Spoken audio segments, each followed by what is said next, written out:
Hello my candy canes, welcome back to another video. So let's go. You were just your average reckless teenager in your neighborhood.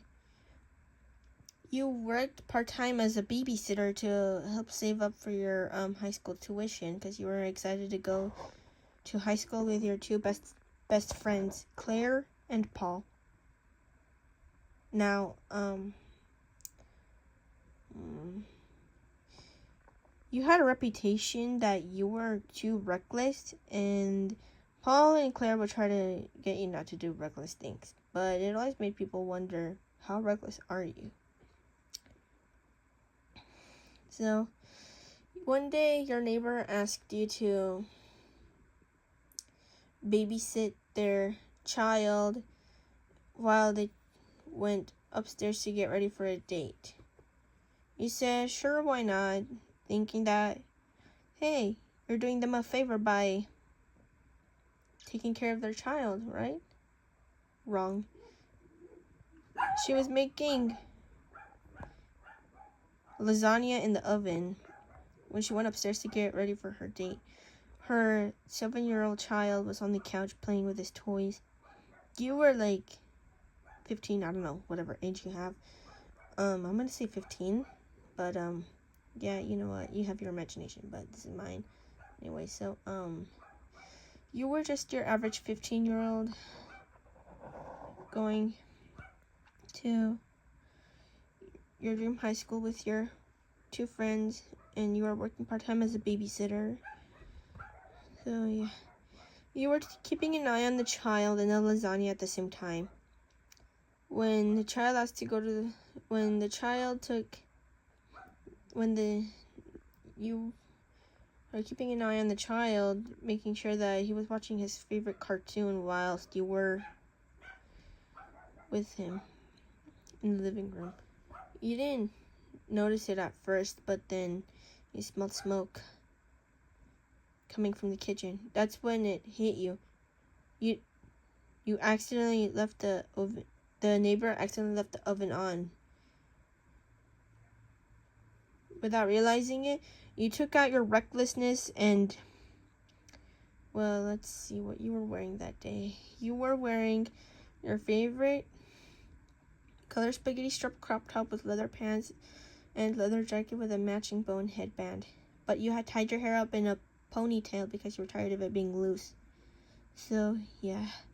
You took off your leather jacket, and the fire had gone everywhere soon. But then you took off your jacket, letting the scared child underneath it while you were using your body as a shield. The fire had gone upstairs, and your neighbor was out, so you were left alone in there with the child. Soon enough, the floor from the floor of the second floor of the house crashed down onto you, but your body was protecting the child, and it burned your shoulder badly. Then one of your other neighbors caught this and called for the fire department to put out the house fire. Then the ambulance arrived along with the firefighters. Then you and the kid were both rushed to the hospital. They had called to let your aunt know what was going on. Your aunt came to the hospital and immediately teared up and said, "Oh, sweetie, I'm so proud of you for saving the child." The child survived along with you. Then you were asked by a bunch of news reporters how it felt to have a unique power that makes you immune to fire. You got upset after that and just ignored them, walking away. Then a green-haired boy came up to you, wide-eyed and with a very large smile, and said, "Can I get your autograph? I think you're a pretty cool hero." You kept getting mad at that, and you said, "I'm not a hero. I did what was necessary for the child. I don't have any powers." Nobody would listen to you, and so with that point on, you would have to wear shirts with sleeves on just to avoid people making fun of you for your burn mark. The only people that knew about your burn mark were your aunt and your two friends, Paul and Claire. When they saw you on the news, they were in shock, but they didn't expose you. Instead, they kept your secret for you. Claire had offered to let you keep an extra emergency backup of your medicine at her house because there was more space in her medicine cabinet. And Paul offered you comfort due to the fact that you were still getting upset with people, assuming that you're a hero. After you three graduated middle school and were already deciding on high schools, you and your two friends picked the same high school. Then your aunt was already enrolling you into that high school. Then you and your friends were at that high school. But you still kept on your sleeve shirts because you didn't feel like showing anyone your burn mark. And that's when you and your two friends decided to walk home. First, you all went past by Paul's block, and then he left. Then Claire's block, then she left. And you were just walking on your own, almost to your block. You were on the sidewalk nearby, just by yourself, nearby the park, when you sat down at the bench in sigh of relief. Hopefully no one saw me. Your point of view. Oh yeah, this is what I need. After all, I'm no hero. I'm just an average, reckless teenager that does not deserve to be called a hero. Then, to your disappointment, the same news team that had asked you before came back up to you and asked you, "So, how does it feel to be a hero?" That's when you snapped out of your realization, went full nuclear mode, took off your shirt in front of the whole camera, exposing your burned shoulder, and said, "Look, I'm just an average person. If you're gonna assume I'm a hero, then you assumed wrong. I'm not a hero." And with that, you put on your shirt and walked away.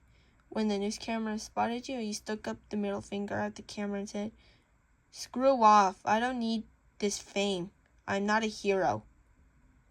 Then, to your horror, your aunt accidentally signed you up for the hero school instead of your dream school.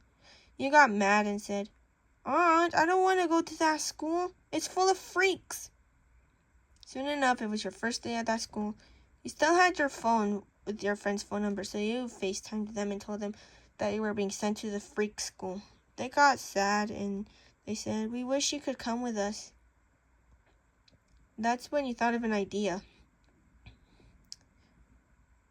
Now, your parents went through a divorce and you went to go live with your aunt because you didn't want to talk to neither of them.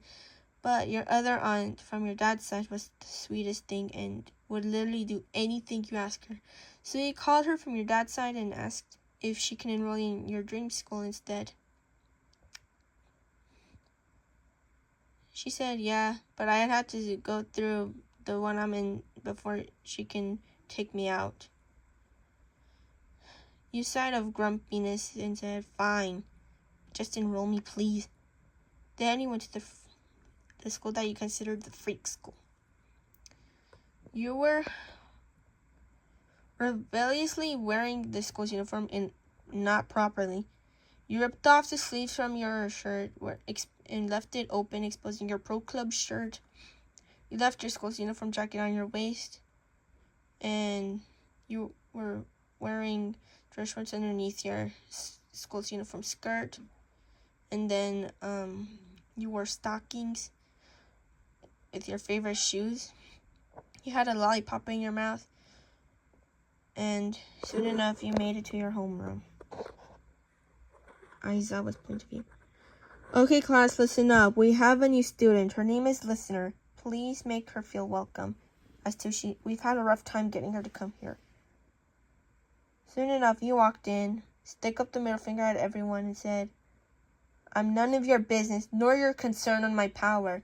Just leave me alone. I don't want to be at this freak school with neither of you all freaks.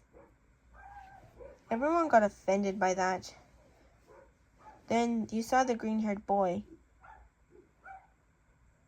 And he came up to you and said, "Hi, I'm Izuku. What's your name?" You threw a punch at his eye and said, "None of your damn business. Leave me alone." You were sitting by the window with your feet up on the desk. Then the end of the day came and you ran out and saw your aunt from your dad's side, and she said, "I've already enrolled you in your dream school. Now you can be with your friend." You thanked her and walked off. But this only made Izuku upset. After all, he thought you were a hero. Guess you were not. Now that you were in your dream high school, you were so happy with your friend. Well, that is all for today. Make sure to like and subscribe. Bye!